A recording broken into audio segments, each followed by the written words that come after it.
Jaundice అంటే ఏంటి? ఎందుకు వస్తాయి? జాండీస్ అని తెలుగులో మనం కామెర్లు అంటాము. జాండీస్ యొక్క లక్షణాలు ఎలా ఉంటాయి? సో జాండీస్ని మనం 3 రకాలుగా విభజించవచ్చు.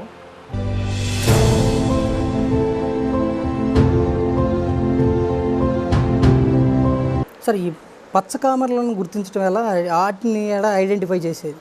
సో మనకి ముందుగా వీటి లక్షణాలని అవగాహన చేసుకోవాలి.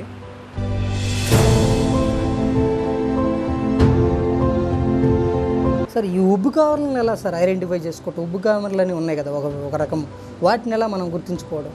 సో నేను చెప్పిన 3 రకాల్లో మనకి ఉబ్బు కామెర్లు కొంచెం ప్రమాదకరం. కామెర్లు వచ్చిన వాళ్ళు ఎలాంటి ఆహారం తీసుకోవాలి? అసలు ఆహార నియమాలు ఏమైనా ఉంటాయా? కామెర్లకి ముఖ్యంగా ఆహార నియమాలు అందరూ తరచుగా అడిగే ప్రశ్న. సరే, ఈ జాండీస్ని తొలి దశలో అసలు గుర్తించడం ఎలా? సో జాండీస్ని మనం 2 రకాలుగా వయసు రీత్యా విభజించవచ్చు. సరే, అంటే ఇప్పుడు ఈ ఉబ్బు కామెర్లు కానీ, పచ్చ కామెర్లు కానీ, తెల్ల కామెర్లు, ఈ మూడింటికి పరీక్షలు ఒకటేనా, లేకపోతే రకాన్ని బట్టి పరీక్షలు ఏమైనా విడిగా ఉంటాయా? ఇది అన్నిటికన్నా చాలా ముఖ్యమైన ప్రశ్న.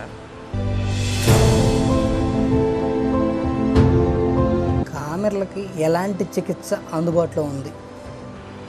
సో ఇవి ముఖ్యంగా కామెర్లకు సంబంధించి ఎంత అధునాతన చికిత్సలు వచ్చినా కానీ కామెర్లు వచ్చిన వాళ్ళు ఈ శృంగారంలో పాల్గొనటం వల్ల కూడా చనిపోయే అవకాశాలు ఉన్నాయని అపోహ ఒకటి ఉంది. అది ఎంతవరకు వాస్తవం? దీంట్లో మెయిన్గా మనము తెలుసుకోవాల్సింది ఏంటంటే, ఈ జాండీస్ వచ్చిన వాళ్ళకి శక్తి ఉండదు.